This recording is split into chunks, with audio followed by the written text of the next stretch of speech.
Olá, boa tarde. Começando mais uma semana de resenha. E hoje aqui eu recebo aqui no estúdio o jornalista Diego Emi, editor do blog Diego Emi e apresentador do programa na Difusora AM do Conversa Franca. Boa tarde. Boa tarde, Diego. Tudo bem? Boa tarde, Tevaldo. Obrigado pelo convite. E aqui até aproveito a oportunidade para trazer um material também que nós somos editores, um dos editores também da revista Maranhão Hoje. Tá? Esqueci da revista Maranhão Hoje, está aqui. A capa com o candidato a presidente da República e uma candidata ao governo do Estado, uma pré-candidata. A gente fala deles dois daqui a pouquinho. Diego, a eleição de 2018, a gente vai sair dessa dicotomia dinismo, sarneísmo, a possibilidade de uma terceira via, a possibilidade de outras candidaturas. A eleição de 2018 vai ser pautada, né, pelo governador Flávio Dino e pelo governador Rosiana Sarney. Bom, eu espero, e isso boa parte da população acredito que queira também, o fim dessa dicotomia, Sarney e anti-Sarney. Pelo menos há 20 anos a gente vive isso no Maranhão. Toda eleição é um representante do grupo Sarney e um representante do grupo que é anti-Sarney. No Maranhão se apresentam nomes que querem acabar com essa dicotomia. Um desses nomes é o Roberto Rocha. Eles que bora por fim a essa dicotomia que só favorece os dois grupos. O grupo do governador Flávio Dino, que está comandando o Estado, e o grupo da Rosiana Sarney, que é aquela eterna disputa. Quem é o melhor dos dois? Tem outras propostas, outros nomes surgindo, como Maura Jorge, Eduardo Braide, Ricardo Murat, que já não se encaixaria tanto para colocar fim a essa dicotomia, mas eu espero que tenha fim essa dicotomia anti-Sarney e Sarney, que não leva a nada, porque não se discute proposta, não se discute o desenvolvimento do Maranhão. Aí o Maranhão, parado no tempo, com o índice de desenvolvimento humano ainda lá embaixo, número de pobreza aumentando, e a gente precisa ter propostas para desenvolver o Maranhão. Todo mundo sabe, mas não é nunca necessário ficar relembrando, não é cansativo ficar relembrando, que o Maranhão tem terras férteis, o Maranhão tem rios, o Maranhão tem um porto, que é o segundo maior do mundo, então nós temos condições de desenvolver e precisam ser apresentadas propostas para tirar o Maranhão da extrema pobreza. Esse debate que você bem coloca do sarneísmo e do anti-sarneísmo, se colocou alguns nomes: o senador Roberto Rocha, deputado Eduardo Braide, ex-deputada Maura Jorge, ex-deputado e secretário Ricardo Murat. Você acredita que tem viabilidade eleitoral? Assim, alguém tem...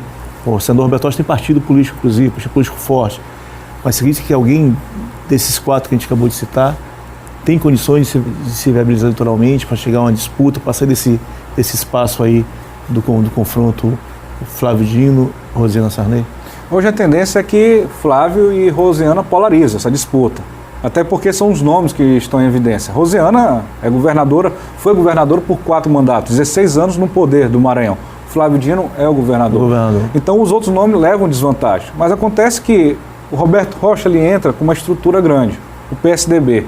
O PSDB tem o terceiro maior fundo partidário, são mais de 200 milhões. Então com certeza ele vai ter uma estrutura do PSDB para ter condições de disputar com os demais. Fora que tem um fato interessante. O Geraldo Alckmin, que é o pré-candidato a presidente do PSDB, ele vai tentar diminuir essa diferença. O Maranhão representa 3% do eleitorado do país. Mas diminuir a diferença aqui ajuda lá na frente. Foi algo que prejudicou o Aécio Neves na eleição passada. Então o PSDB ele tem condições de dar essa estrutura para o Roberto. Outro fator que o Roberto tem é a capacidade de debater o Maranhão.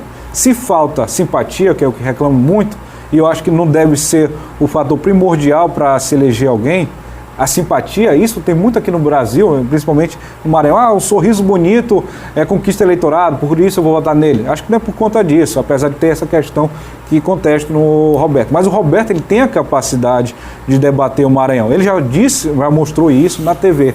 Agora, nós temos outro nome que também se destaca, é o Eduardo Braide, que surge com aquela proposta do Novo. Ele tem um grande percentual dentro de São Luís, de acordo com as pesquisas que são apresentadas até aqui, mas ainda precisa ser conhecido no resto do Estado. Com essa proposta do Novo, o Eduardo Braide tem condições.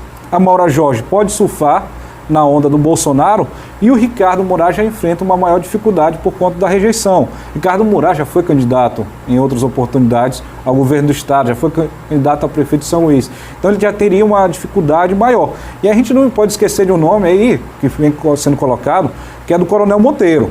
O Coronel Monteiro, inclusive, deu uma entrevista aqui na Difusora AM, foi a maior repercussão nas redes sociais. Inclusive ele disse, Tevaldo, que ele não está preocupado com o tempo de TV não, que ele vai chegar nos 217 municípios com a força das redes sociais. Você acredita que o deputado Eduardo Braide pode ser de fato candidato a governador? Você está aí há 35 dias, né, do prazo final das convenções partidárias.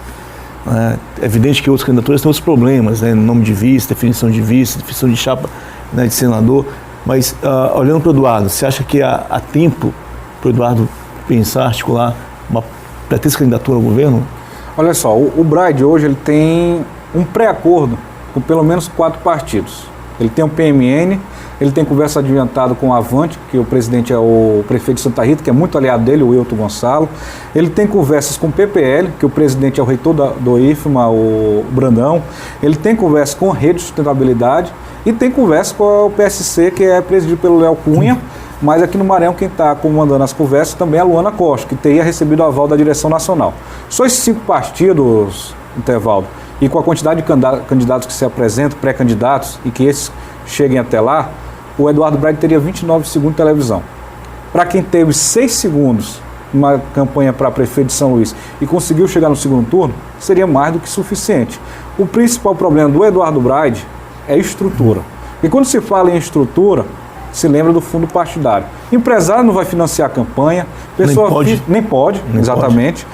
Pessoas físicas, dificilmente, você tem 10%, quem que vai querer se comprometer, depois tem Receita Federal, então está muita gente sendo fiscalizada. E aí o Eduardo Braide vai para uma disputa sem um fundo partidário bom e que dificulta a estrutura dele de campanha.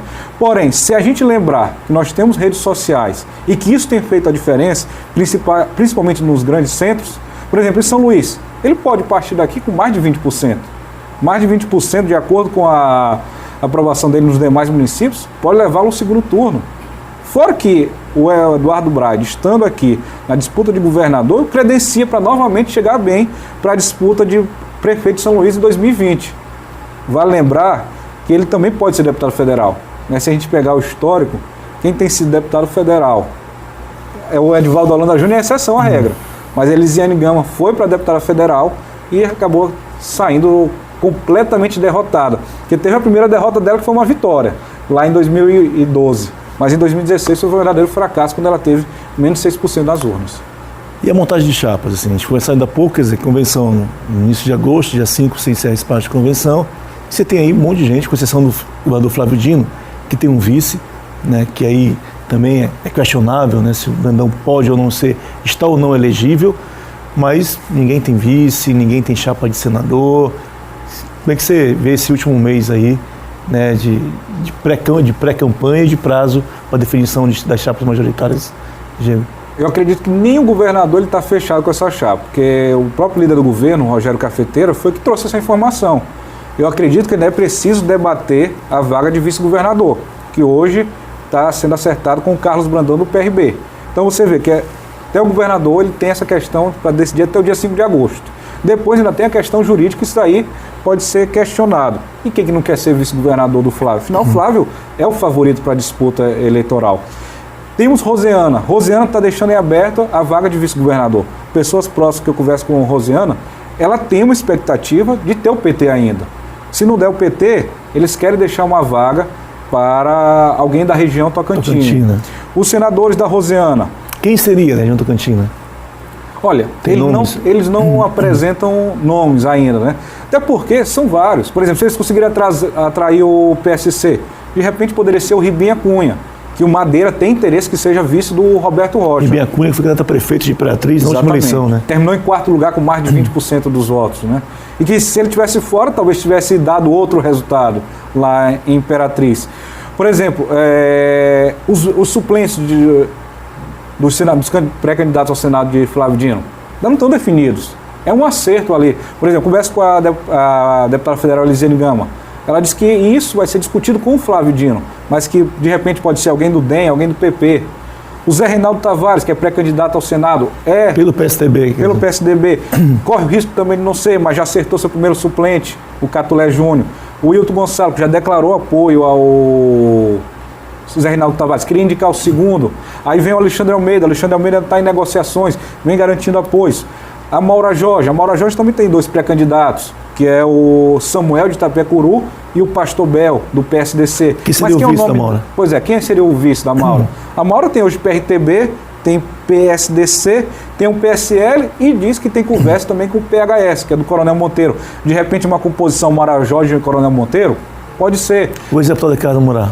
Ricardo Murat já está numa situação mais difícil. Porque o Ricardo Murat, ele fala que a prioridade dele é eleger a filha deputada federal. Então ele precisaria ter nomes, precisaria ter outros partidos para ter uma composição de senadores e vice.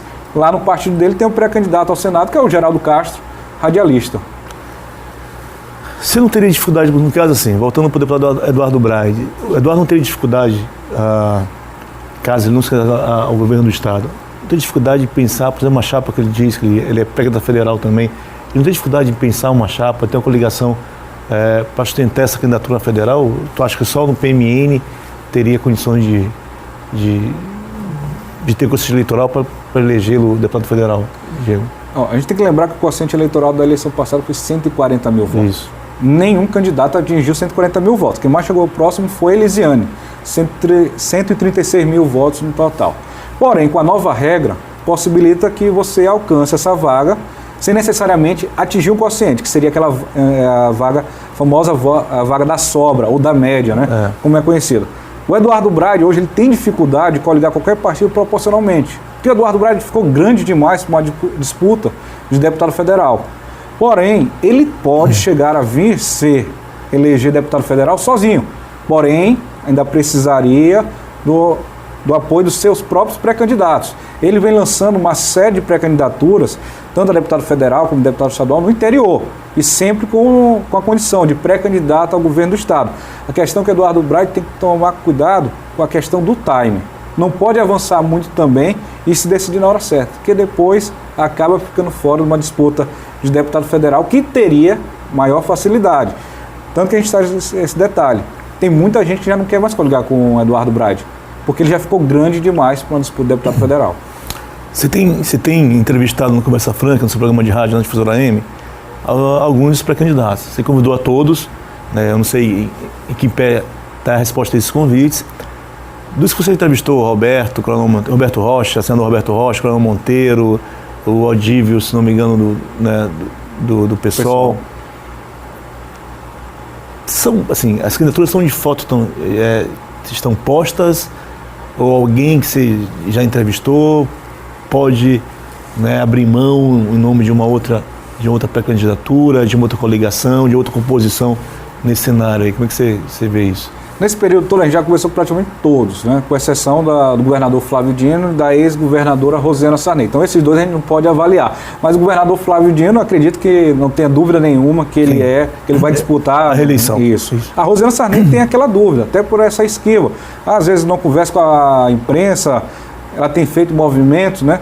Mas o grupo pode obrigá-la a essa situação. Dos que se apresentaram lá, o Ricardo Murat é que dá essa balançada e deixa claro que depende de uma coligação para disputar. O Eduardo Braide sempre dizendo, tenho a intenção, estou firme nessa intenção. E o Coronel Monteiro foi sincero, foi o mais sincero de todos, que disse, a minha pré-candidatura depende de mim. Se eu conseguir viabilizar, eu serei candidato ao governo do Estado. Mas eu tenho a palavra do Jorge Arturo, e caso eu não consiga, ele vai ter que fazer uma composição.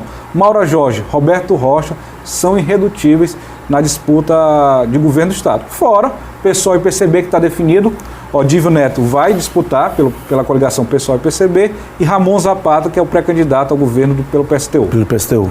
E a gente volta já.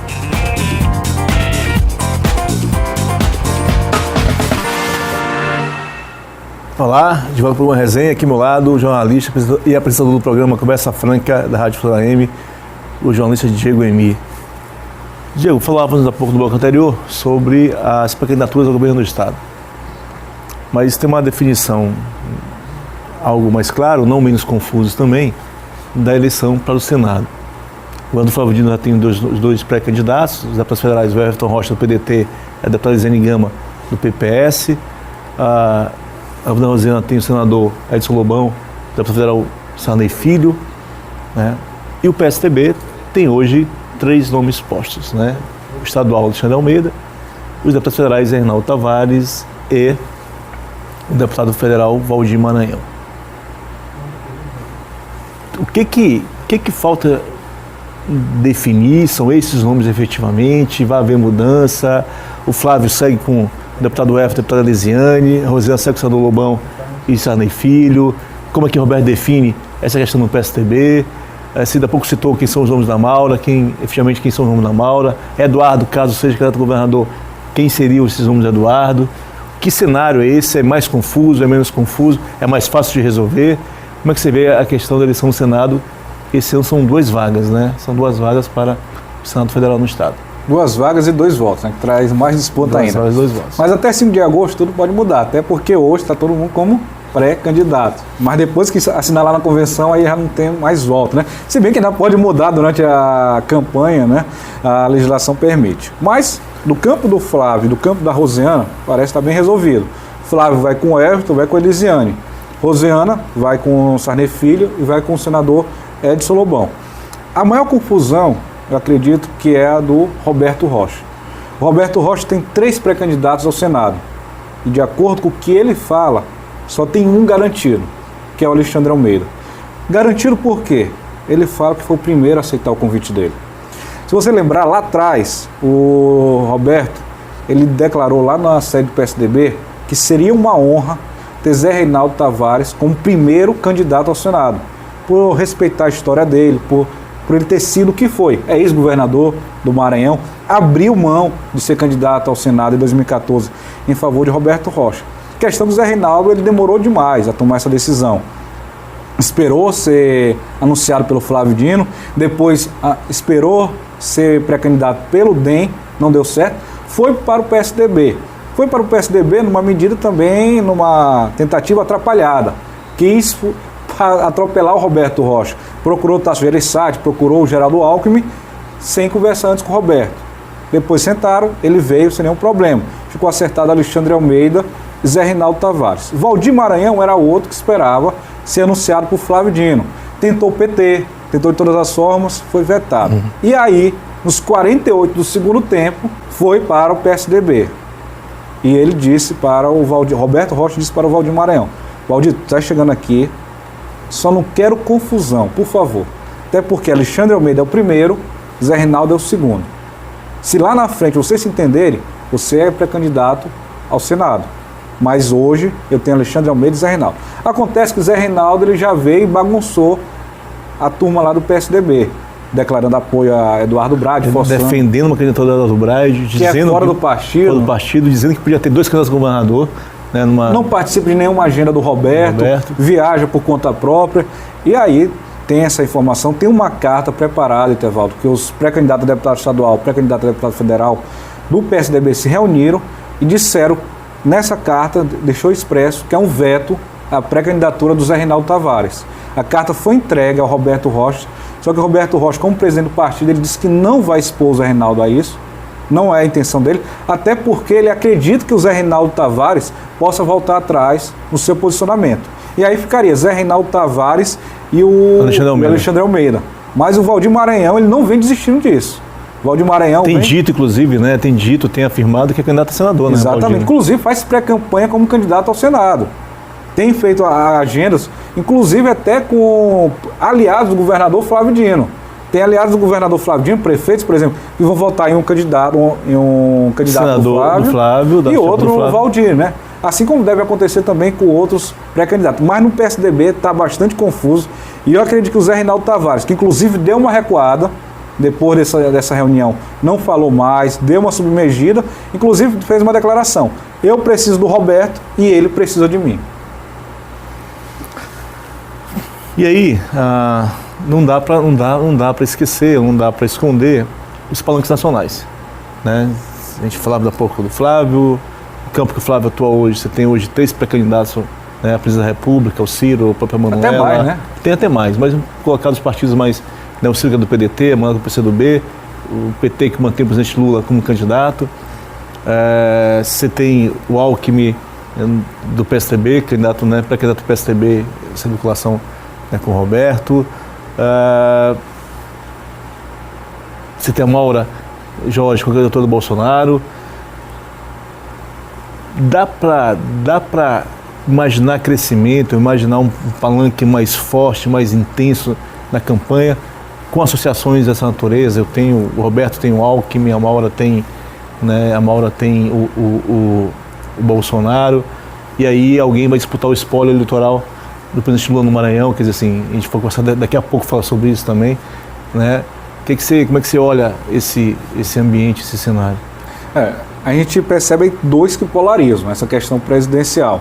É o Lula, todo mundo quer o Lula, no sentido de que Flávio quer Lula, Rosiana Sarney quer Lula, tanto que ela fez na semana passada declarações, na última quinta-feira, dia 28, ela publicou na página dela do Facebook que ela está em vigília em favor do Lula. Então todo mundo quer Lula porque o Lula está disparado. É o estado que dá a maior votação em proporção para o PT nas últimas eleições. Assim foi com Dilma na última eleição. Então o Lula ele poderia ter esse percentual. Tanto que os pré-candidatos do Senado também gostam de falar disso, né? Temos o Edson Lobão, que é o pré-candidato, quer ser o candidato do Lula ao Senado. E tem o Bolsonaro. O Bolsonaro ele é uma febre. E o percentual de transferência de voto do Bolsonaro, ele é muito forte. Até porque eu estive na cobertura da passagem do Bolsonaro aqui e conversei com algumas pessoas. Aí eu perguntei, você vai votar no candidato do Bolsonaro? Aí ele disse, eu ainda não conheço, mas na hora que ele disser quem é, eu posso vir a votar. E hoje só tem um nome, que é a Maura Jorge. Então, com certeza, a Maura Jorge ela quer surfar nessa onda do Bolsonaro, que é uma onda de pessoas mais conservadoras, uma extrema direita, que é completamente diferente. Ela que vem do segmento evangélico, vem com aquela defesa da família, em defesa do desarmamento, que essa é a linha do Bolsonaro. Então a Maura ela pode vir a crescer. Acredito que se depender apenas do Bolsonaro, ela não vai chegar ao segundo turno. Claro que ela cresce, mas ela precisa também mostrar mais do que o Bolsonaro para ir de repente para um segundo turno. Agora também quem tiver o apoio do Lula vai estar forte, vai poder herdar um pouco dos votos. Nessa questão presidencial, quem perde é o Roberto Rocha. Porque o Roberto Rocha, ele não vai esconder o Alckmin, mas dificilmente o Alckmin deve crescer no Maranhão. Dificilmente o Alckmin deve crescer até em várias regiões do país. Mas o Roberto Rocha vai fazer diferente dos outros candidatos que estiveram com o PSDB, que por muitas vezes esconderam, deixaram guardadinho, deixa aqui o candidato, depois a gente mostra ele. Diego, tem alguém, quando se retira o presidente Lula, o ex-presidente Lula dos cenários eleitorais, e como o último Ibope, na semana passada, você tem o Bolsonaro e você tem a Neia Marina disputando isso.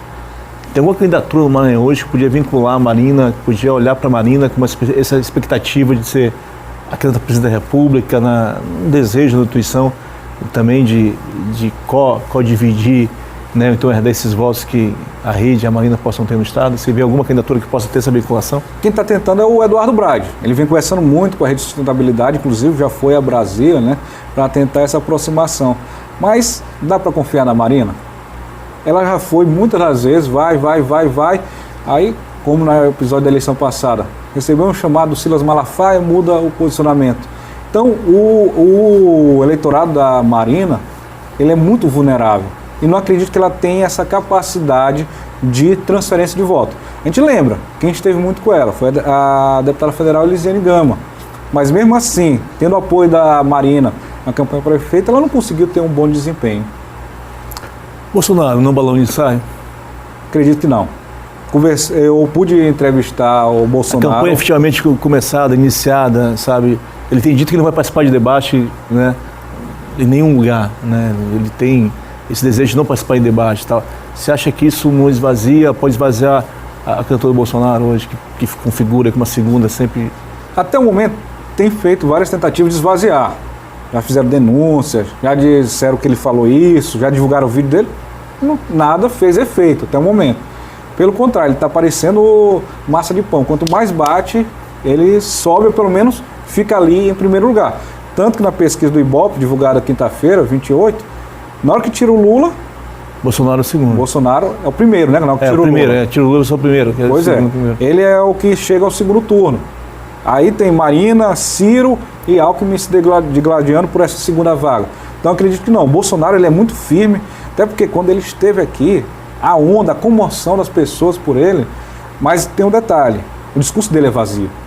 O discurso dele é vazio, mas acontece que a população está tão desacreditada na política brasileira, tão desacreditada nos políticos, que qualquer pessoa prometendo um milagre, elas podem embarcar nessa onda aí e acabar levando a eleição do Bolsonaro, que eu espero que não venha ocorrer para o Brasil.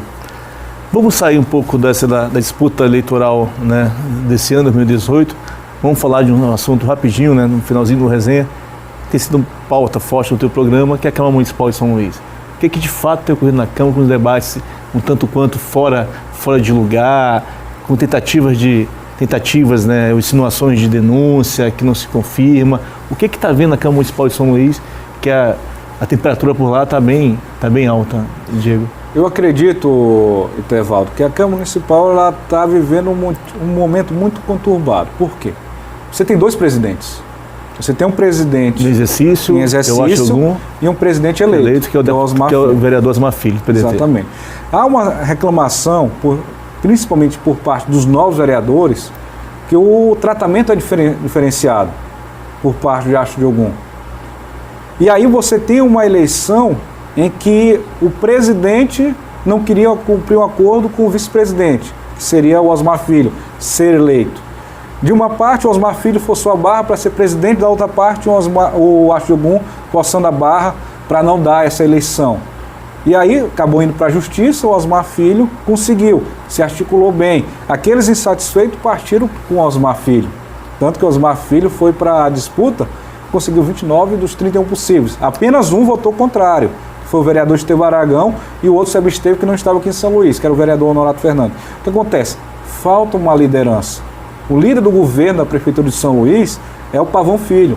A gente não sabe em que condições está o Pavão Filho. Ele teve um AVC recentemente, não sabe se ele tem condições disso. Então, a Câmara de Vereadores hoje parece acéfala. Não tem um líder, não tem alguém que bata na mesa e conduza os trabalhos. Tanto que já foi o vereador Aldi Júnior, que já se levantou, que tem que investigar a Câmara de Vereadores. Semana passada foi um Belino Júnior, que pediu inclusive uma CPI para investigar as contas antes da Câmara Municipal. Aragão. Teve o Estevão Aragão, que já se manifestou. Então há um clima muito tenso na Câmara e a gente percebe uma divisão entre aqueles vereadores mais novos e os mais antigos. Inclusive tem essa reclamação, que um grupo que é composto por Astro de Ogum, Pereirinha, Chico Carvalho, é um grupo que domina a Câmara por quase mais de 20 anos. E esse grupo de novos vereadores está querendo assumir o espaço. Diego, muito obrigado, valeu mesmo. Eu volto a próxima quarta-feira, depois do programa Zé Cirilo. Até lá, com resenha. Tchau.